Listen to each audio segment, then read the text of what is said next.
welcome back to the Muscle Science for Women podcast with your hosts, me. My name's Rachel. And me. My name's Ashleigh. We are so freaking good at starting off these episodes. Well, I will say I actually got some good feedback on my live from New York. It's the Muscle Science for Women podcast.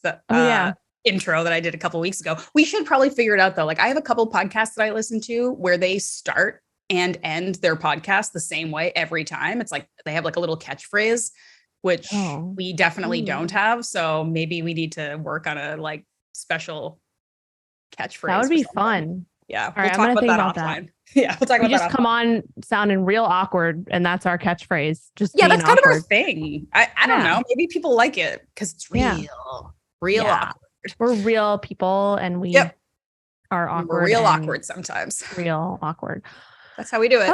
Okay. So what are we talking about today? We're answering some questions from our beautiful, smart, buff listeners.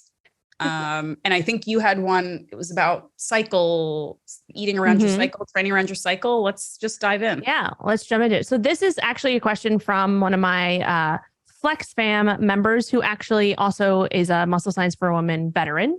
Nice. Nicole, you probably remember Nicole. Yes, I remember Nicole. She is awesome. And she had a question about, well, let me just read the question.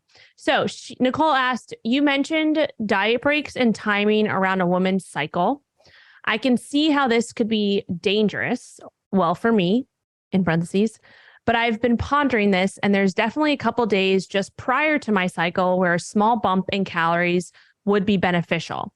I would call these couple days real hunger days, not just cravings. She said, I'm starving. So she asked if you were in a fat loss phase, would those day or two before, that she's experiencing that, would a quick increase in calories to my maintenance be beneficial?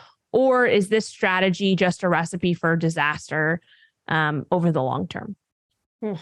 I mean, long question. And there's a lot to unpack there. I mean, again, before she mentioned I'm in a fat loss phase, my initial reaction is like, you're answering your own question. You're hungry, eat more. Right. And I think that usually is the right answer. I mean, again, she does kind of mention like that could be dangerous. I'm assuming she means from a sort of like tendency to maybe overeat or overdo it perspective, which again, I feel like is a separate issue, right? Because if we as an individual are concerned with we're hungry, we're going to honor that and eat a little bit more. I'm worried I'm going to go nuts and go totally overboard.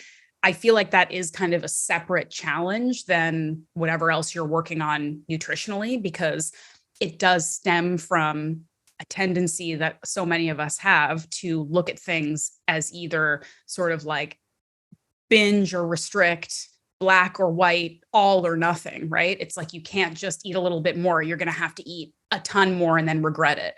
And so that's sort of like maybe a separate challenge that we would have to work on. But I don't know. I kind of am more interested in your perspective in terms of like trying to honor the fact that our body is hungrier at different times. We do have different nutrition requirements throughout our cycle. Even if it's not massively different, there are going to be times in the month when we maybe require more of something, when we're hungrier, when we're more insulin sensitive, when we can have more carbs, all of these things.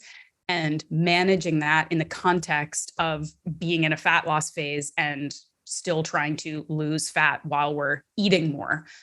So what do you think? Yeah.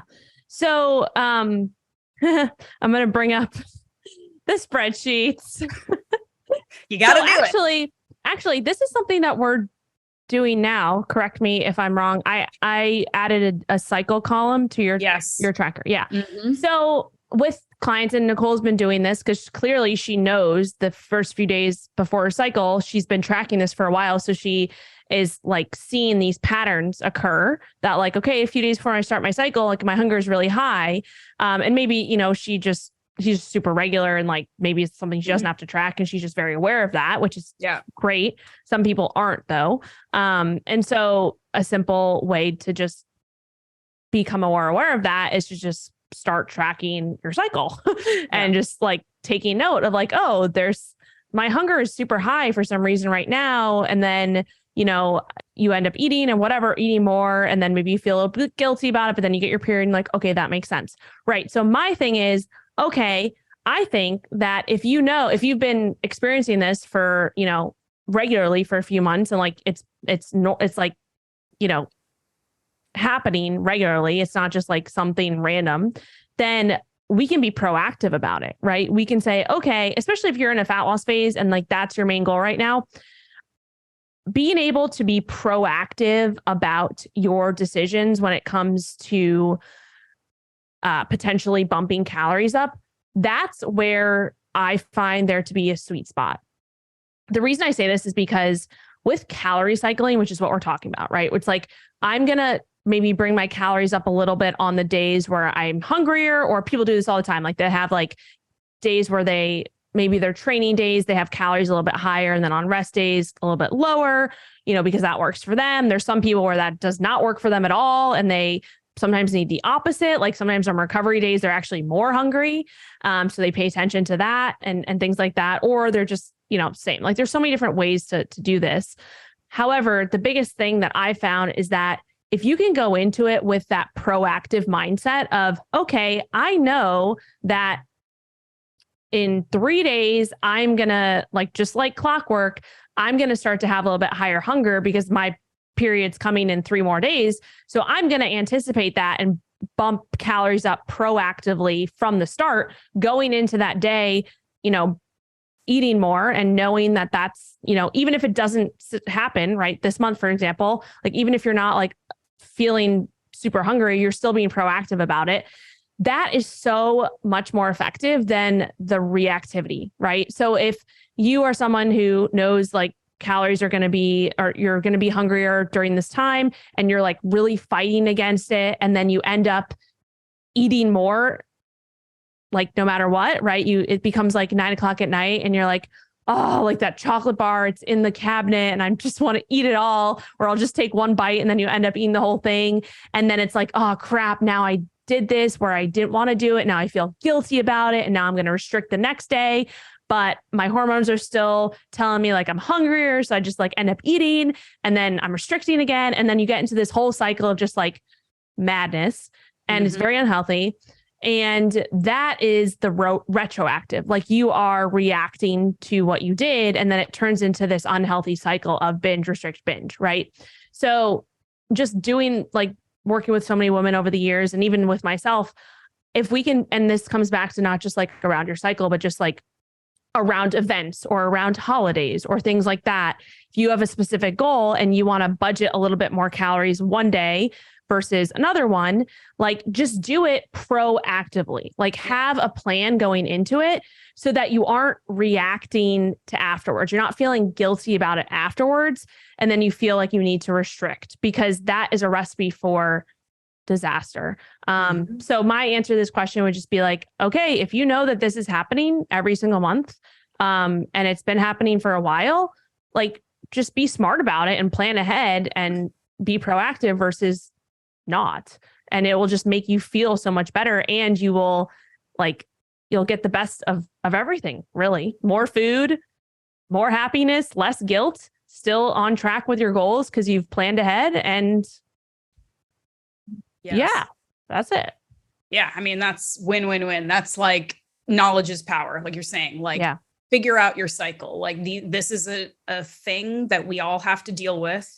And the less we treat it like a unpleasant inconvenience every month that is a mystery to us, and the more we treat it like we can figure out what's happening and how it impacts us. And it's very normal to have different levels of hunger throughout the month. You're not weak or weak-willed or whatever because some days you feel hungrier. Your body is literally sending you signals, and it makes sense to listen to them. And I mean, again, even if we aren't thinking about our cycle, like men, everybody, you have different days where depending on what's going on in your life, you're going to be more or less hungry, right? To expect that you are going to feel the exact same every day, want to eat the same amount every day, have the same cravings every day does not make sense. So again, instead of having this like initial reaction of like, I'm hungrier, but I can't eat more. And if I do, I'm going to go overboard and it's going to suck and I'm going to suck and I'm going to ruin everything I've been working for. Like, just calm the cycle. Like, it's okay. It's normal. Yeah. Like you said,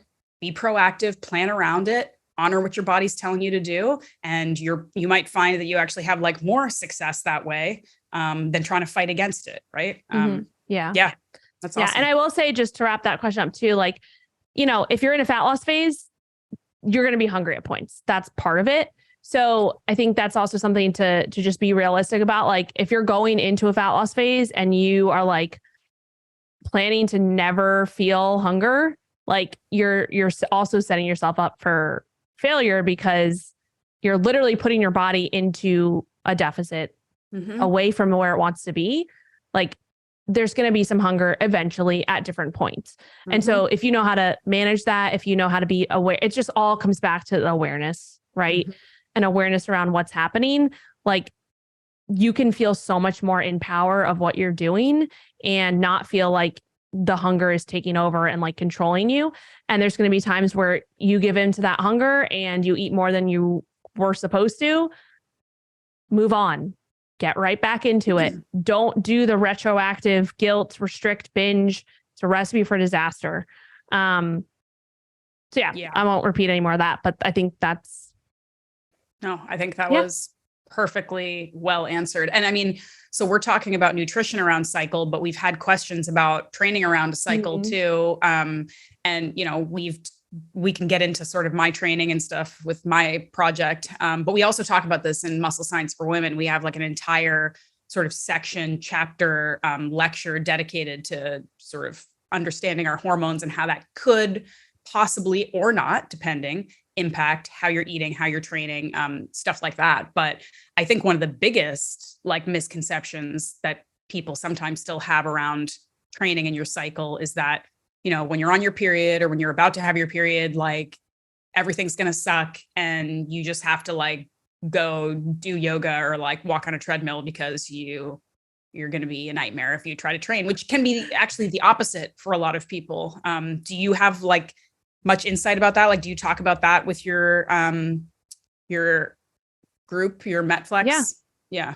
Flex fam. Flex fam. Sorry. Yes. Flex fam. I also have to tell you, well, we can talk about it next time, but I'm rebranding a little bit with my. When is this massive? Name. When's it happening? No, it's not like, well, basically I'm just a big like, deal, guys. Okay. Yeah. So basically, I'm just renaming my company because right now it's like, we don't even want to talk about what it is right now, but it's going to be RG Fitness. Right. That's it. And anyway. So that's official. Okay. That's just, you heard it here first, folks. Yeah. Okay. So, but then is the Flex Fam still going to be called that, or is it going to be the Flex Fam is still the Flex Fam, but that's not like, that's like just my membership group. Right. Okay. So anyway, to answer your question, I think that when it comes to training, it's like the awareness side of it. Right. And it's like, I think this is much more, everything's individual, but this is very individual in the sense of like, there are things out there, there's research out there that kind of says like, oh, during certain parts of your cycle, like you may feel more energetic, or less energetic, or like you may be able to push harder, or you may have to pull back. But from what I found just working in like the actual like real world with women, that it's just there's so many different variables that come into play that there's like literally no way to say like, yes, at like this time you should absolutely pull back or you should absolutely push yourself, because there's so many other things that are going on in your life besides just your cycle and what's happening there that are going to affect how you're feeling. So it's really just kind of comes back to like that auto regulation side of things, like being very in tune and aware with like what you're doing and how hard you can push. And like, maybe you are tracking your cycle and you know that there's a few days, either during it or leading up to it or even after it where energy tends to come down. And and you see that happening regularly or consistently over a period of time. So you can anticipate like, okay, maybe I'll know this and I'll take a few days or like a deload week that week, or maybe I'll just see how I'm feeling. And if I like know that I typically feel this way during this time, then I should be aware of that and not feel guilty for not being able to push as hard as maybe I normally am. Right. So that's where I think that the awareness of the individual comes into play there, and just being really in tune with like, okay, am I really like, where am I at right now? Am I just being lazy or am I actually like, is my energy levels actually like just crap today?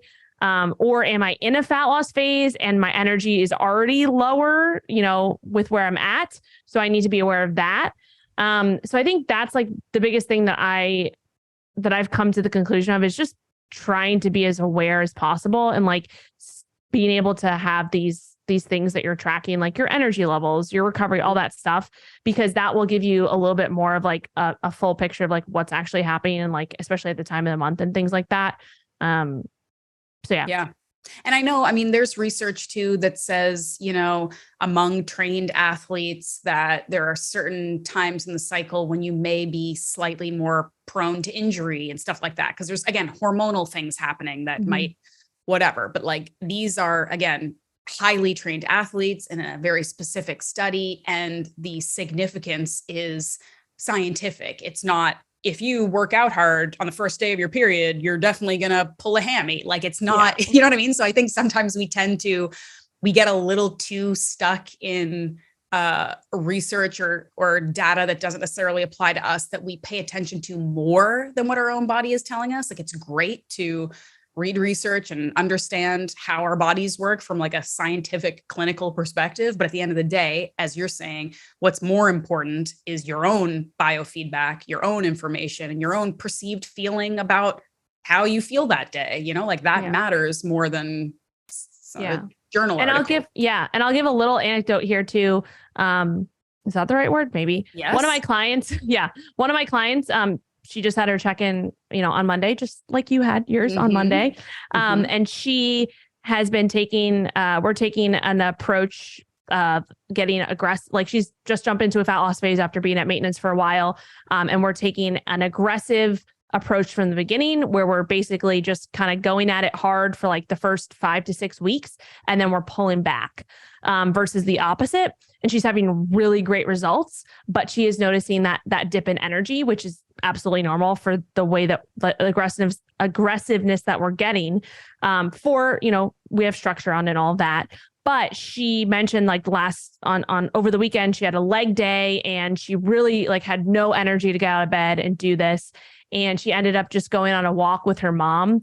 And then after that walk, she had a little bit more energy because her body was moving and all of that. And so she's like, all right, I'm just going to go in and do like the first exercise on her plan was like a few sets of RDLs, right? She's like, all right, I'm just going to go do some RDLs. And then if I'm not feeling it, I'm going to call it.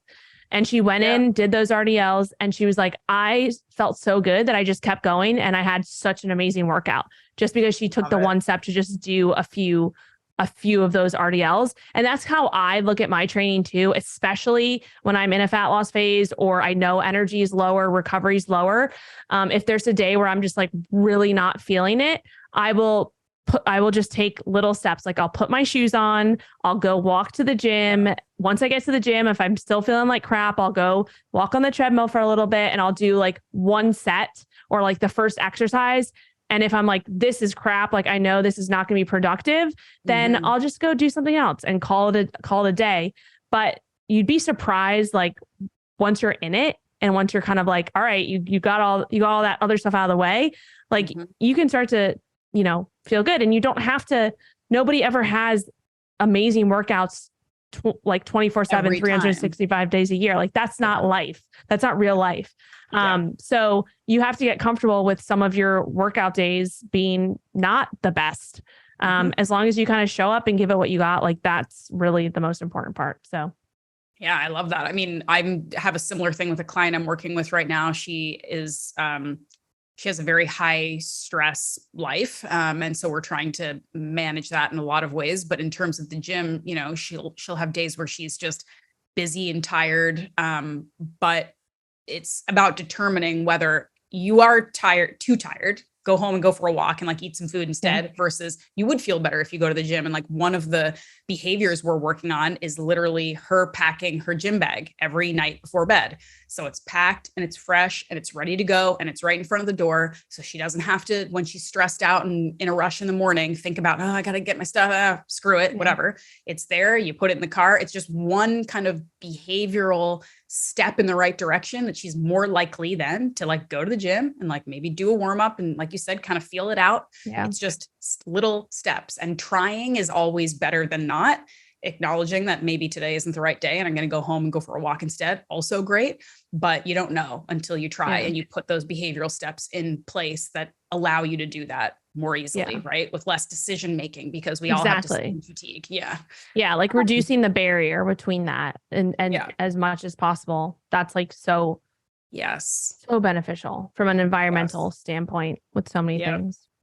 I will say, since we're talking about training in this episode, one thing that I am encountering because again, if you've been following along with this photo shoot prep saga that I'm going through over the next couple of months, and Rachel helping me out with the prep, and you gave me a training program too, which was not initially part of the plan, but I'm glad that I'm doing it. It's providing a lot of structure. But one of the downsides to a structured training plan versus what I did, which was just like, I'm going to do a lower body day and an upper body day and then see where it goes from there. And I'm going to do what I feel like. Maintenance is when I go to the gym and the machines that I need are not available, the rage that I feel immediately, because it's always like the leg extension or the leg press. And I'm like, guys, get off the machine. You're sitting on the machine on your phone and I can't, you got to do it in order. There have been a couple times, I'll confess, where like maybe I go and do another thing that's out of order because I can't sit around. I don't have time. Yeah. Like I got to go do what I got to do. But I really am trying, obviously, to do it like, because as you said before, and I know this, everything is the way it is for a reason, right? So you don't want to like just do whatever. You want to try to like do it the way it's listed.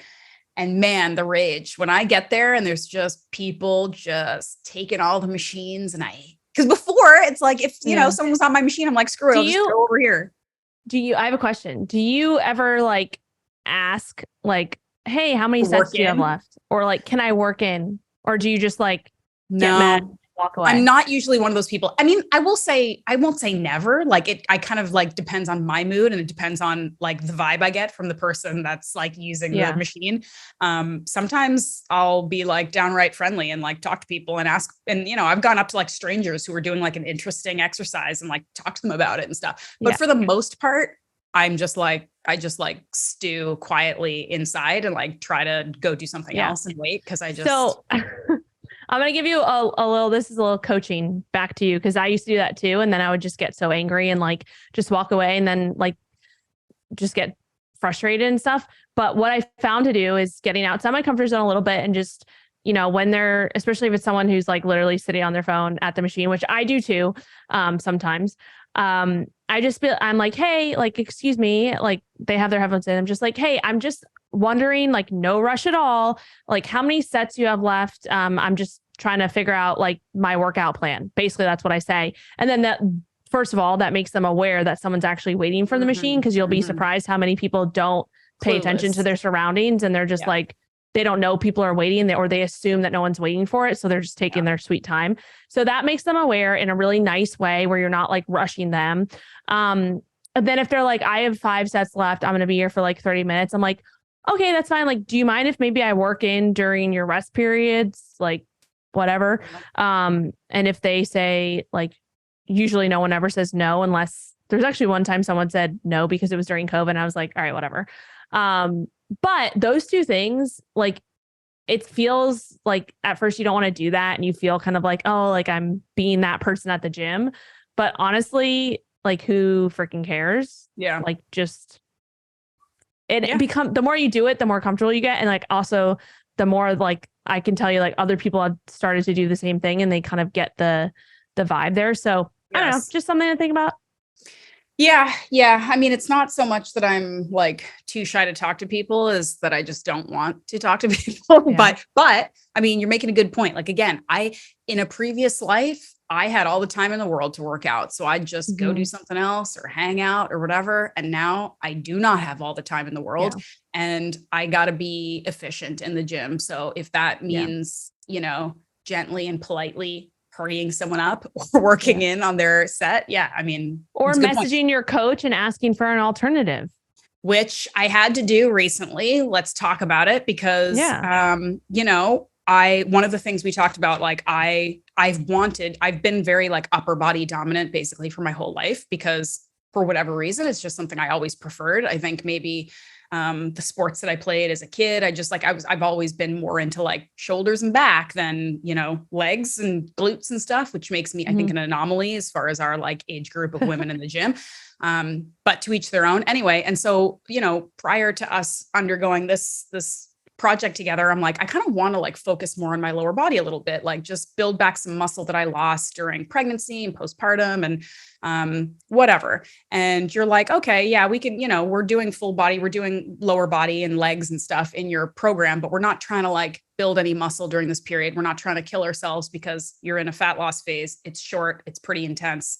You're not going to like build your glutes in the next 2 months. Totally fair. But I've been really enjoying the lower body stuff that we have been doing, because it has been different than the very basic kind of stuff that I tend to do. So it's been fun.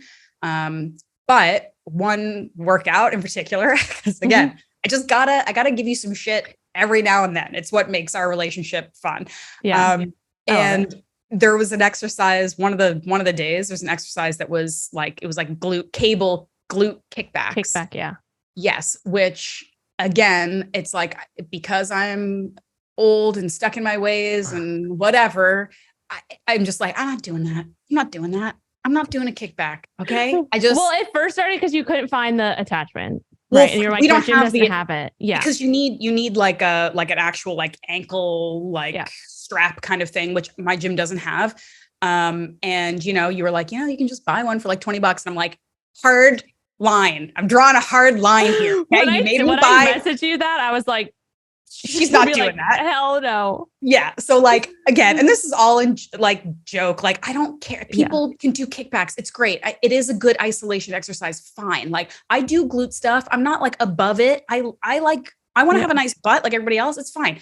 But I was just like, dude, I bought a scale for you. I bought a special measuring tape. If you think I'm going to go buy a glute kickback attachment for a cable, you're crazy. So I'm not doing it. So anyway, it was funny because in real time, talk about like an accessible coach. I was like, I'm literally here at the gym, like next to this machine. What do I do instead? Because I'm not doing a cable kickback and I will never do one. So anyway, you laughed at me, but you gave me some alternative exercises, which is great. And it's been fun. Again, just kind of like more isolation exercises, more not so incredibly strenuous lower body stuff, because as you've said, I think it's something we can all relate to. Like when we do heavy leg days, it can be like exciting and fun, but also kind of like nerve-wracking and stressful. And knowing that like no particular day that I'm going in, I have to like mentally prep for. I mean, some of the days are harder than others. But that's also because of my own strengths or weaknesses, right? But it is nice. Again, I'm going through a stressful period in my life anyway. And then the stress of like eating less food and whatever, adding on top of that, like stressful workouts where I'm like, I don't know if I can like get myself through this, that's not beneficial. And again, I think that shows like the experience and knowledge you have as a coach, where at the beginning, when I was like, I want to do leg stuff, you could have just been like, fine, I'll, make her happy and give her some squats and some heavy stuff, whatever, which wouldn't have been optimal. I could have done it, but it wouldn't have been the best decision, Yeah. So anyway, your programming is great, but I'm not doing glute kickbacks. I'm not doing kickbacks. And that's totally fine. And there are alternative exercises to that. And that's the advantage of having a coach to help you with that, so that you know kind of the alternatives, which I'm sure you have a good idea of that too. But that's one thing. And then also, like you said, like with just the stress of going into like the stress of like a leg day, right? Just mentally going into that. but then also like your nervous system, right? Mm-hmm. That is a huge stress on your nervous system from a low, like, you know, if you're going really hard with like heavy squats and thrusts and all that stuff, like your body, if it's already in an aggressive deficit, like, I mean, I've learned this the hard way just on myself and whatever over the years. And that's why like I'm so adamant about like pushing this. And that's why I did push back against, you know, some things that you say and like other clients as well, because there is I don't want to say a right and a wrong way to do things. There's a smarter way to do things. And if you know, and if you have that knowledge and that experience, which a lot of people don't. And so that's why having a coach who has the experience, and I'm not trying to toot my own horn. I'm just saying like, I've been doing this for a really long time. And so that is where the experience comes from. It's not because I have my head in the books. Like, you know, I do get nerdy on things, but like it's the experience with working in the real world with women, with seeing results that come or don't come. Right. Mm-hmm. And then same with myself too. And so all of these things play into it. And I think like you said, the more knowledgeable you are, the why behind it versus me just telling you like, no, you can't do this because I said so. It's like, no, you can't. I don't think this is a good idea because X, Y, Z. And then you're like, oh, okay. And then that has you thinking about like other things that you might be doing that you're like, oh, maybe if I don't do that, maybe this will be a little bit easier and I'll still get the same or even better results. So it's just kind of that whole coaching client relationship. And it's not, and I want to understand that, I want everybody to understand this too. Like, it's not a one-way thing. It's not like I'm telling you, you have to do X, Y, Z and that's it. Or like you're out. It's like, okay, this is why I think it's best, but like, I want to know what you think too. And then like, we'll find a compromise in the middle for what makes the most sense. And I think that's very important. I know you do this with your clients too. Like, it's very important to have the two-way communication. If you have a coach who's just like, do this way, like if you have a coach who's like, it's this way or nothing, or if you have a coach who you push back against and they're always giving you what you want. You're like, fine. Yeah, let's do it. That's fine. That's a lazy freaking coach. That's them giving you what you want because they don't want to deal with changing things or putting the work in to explain to you the why behind what you're doing, or they just don't know the why and they're taking it from somebody else. So that's why it's very important to know who you're working with and have all of these things. Right. So. Yeah. I mean, I completely agree. And I think, again, what you're saying, like listening to your client and asking them why is very important too. Like you said, it's not just telling people, it's telling them why. And I think it's really important for coaches to understand why the client is doing things the way they're doing or why they believe the things that they believe, because that's going to teach you more about your client. It's going to teach you more about how their brains work, what their background is, maybe what kind of information, misinformation, baggage, whatever they're coming into the relationship with, right? Because again, it's very easy for people who know about nutrition and training to dismiss somebody who says something that you might think is really misguided or really dumb, for lack of a better word. And if you understand a bit more the context of why they're coming to you with these beliefs, you can better coach your client. So, yeah, I think that's really good. Speaking of glute stuff, we have a exciting new project. So in 2023, we decided that we wanted to provide some more stuff, more opportunities for people to work with us, right? We've got our Muscle Science for Women program, the big kind of flagship program that still exists and is awesome. And we want everyone to do it. But we wanted to kind of provide some more like hyper specific resources for people based on what our followers and whatever keep kind of asking us for, right? And unsurprisingly, when we talked about different like training programs or different kind of like specific things they wanted to work on, a lot of people came back saying glutes, lower body, glutes and legs, right? Which again, it makes sense. Like, even if I have sort of a bias towards like upper body stuff, there are a lot of reasons why strengthening your lower body is really important. And it's not just aesthetics. I feel like social media tells you it's like, just get a big butt because it's cute and that's what everybody likes now. And that's what gets you attention, and fine, I guess, if some people want to do that because it's cute, fine. But these are also huge muscles in our bodies, and they help us with injury prevention, any kind of sport or movement that we're doing. Having strong glutes, for example, can help like things like back pain. It's really important to pay attention to lower body strength, not just aesthetics, that comes too. But I think that it's important to learn about, I guess that's the theme of this chat today, like the why, right? And that's what we wanted to do. We're going to do our first workshop, series, and it's going to be glutes, because that's what people ask for. We got to give them what they want. But it's not just providing a training program on how to get a booty. You can like Google that right now, and I guess a bunch of stuff will come up probably. We want to teach people like the mechanics, the science behind growing muscle, growing these specific muscles, what they're good for, what they do.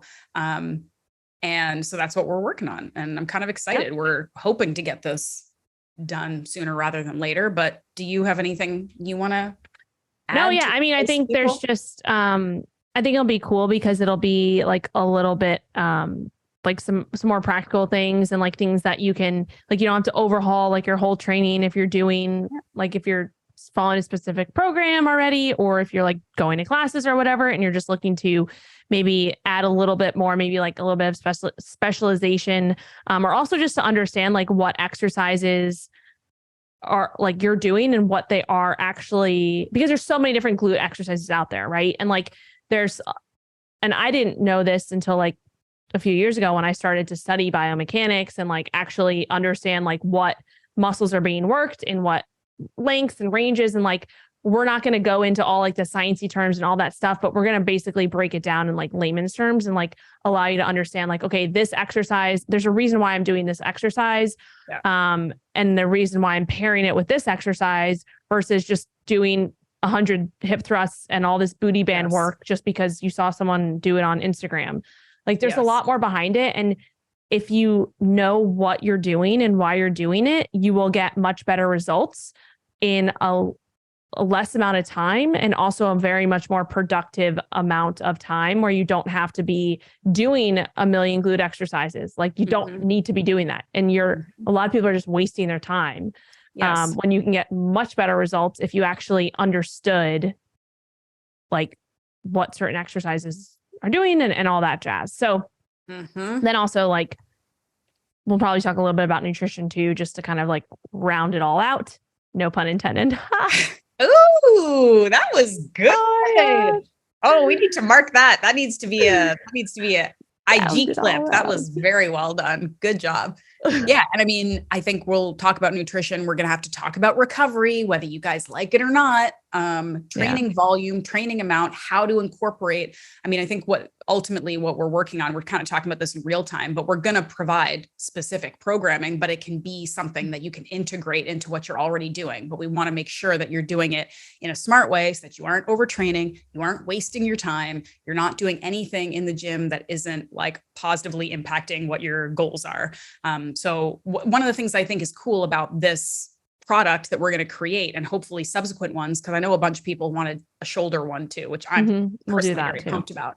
But it's going to be really specific, a really deep dive. Like you are going to come away from this workshop, whatever, with like real knowledge. It's not just you paid us, here's a PDF, go to town. Like we really want it to be like interactive and engaging and have theory, practical application, like real tangible stuff you can take away and use.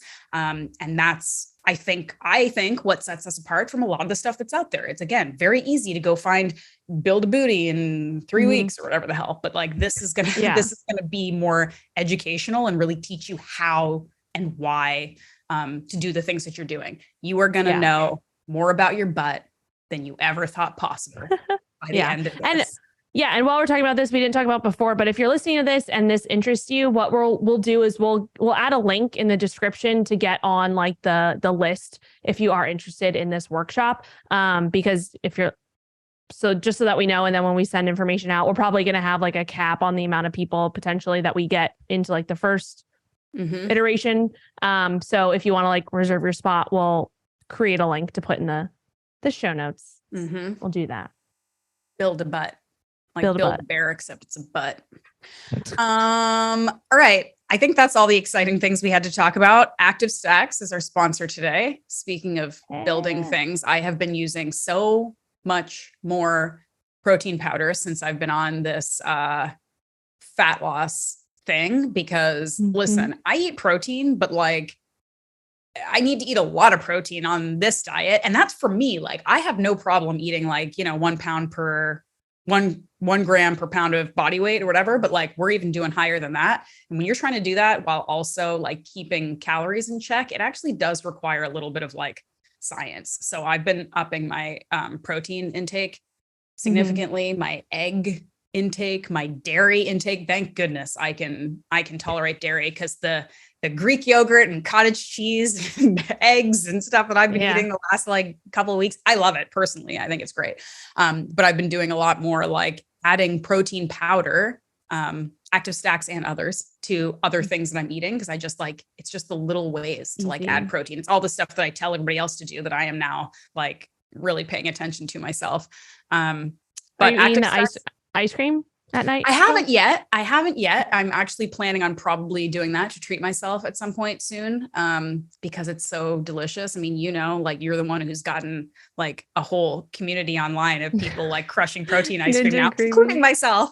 But yeah, when I do my next Active Stacks protein ice cream, I will post and credit you because the chocolate is the best tasting protein. And have you put hazelnuts in it yet as the mix-in?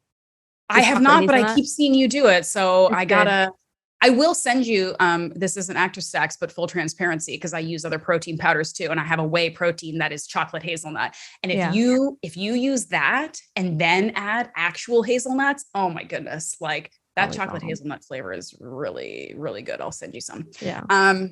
But anyway, Active Stacks, we love you. Thank you for supporting the show and supporting my Get Buff goals. Their code is MSW10. It's activestacks.com. They have vanilla and chocolate, natural flavors, no added grossness. Really one of the higher quality protein powders on the market. So and it's beef isolate protein. So it's if you're, if you don't do well with dairy and lactose and things like that, this is definitely a better option or a good option. Yep. And as always, if you guys have questions for us about, the glute workshop, if you have questions about the prep that Rachel's helping me with, if you have topic ideas, anything you want to hear, we want to address it. So send us an email at musclescienceforwomen@gmail.com, the number 4. Or you can reach out to us on Instagram, wherever, we are online, and just send us your questions, comments, feedback. We'd love it. Yeah. And if you're feeling extra happy right now, feel free to rate and review the show. It helps us to get out there a little bit more and please be awesome. Yeah, it's super easy and it really makes our day. It does. All right. That's it. Sweet. Enjoy your week. See you next time.